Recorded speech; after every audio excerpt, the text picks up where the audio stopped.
दिफाळ होईगला BJD BJD रे थमुनी गोष्ठी कंदल। प्रफुल्ल मल्लिक पाई बाहरिले पद्मनाभ बेहेरा। पूर्वतन मंत्री प्रफुल्ल मल्लिक उपरे कार्यानुष्ठान नहीं दिफाळ होई जाइछि बिजेडी। यहाकु नापसंद करिसेंती दलर वरिष्ठ नेता पद्मनाभ बेहेरा। से कहिसेंती दलरे थाई दलीय श्रृंखला भांगिबा ठीक नुहे।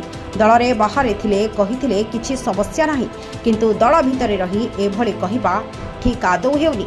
बाहरे न कही सभापतिंक सह आलोचना करिबा उचित।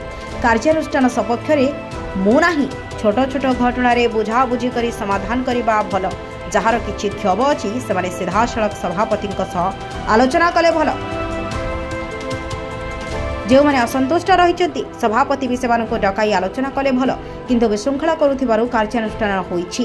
तेबे दलीय श्रृंखला भितरे रही कार्य करिबा उचित बोली कहिसेंती पद्मनाभ बेहेरा। तेबे एबे कुआडे बीजेडी फाळफाळ होई जाइछि, आउ एकाठी न होई पारे। अनेक नेता मंत्री एबे खाली। Bureau report, news express.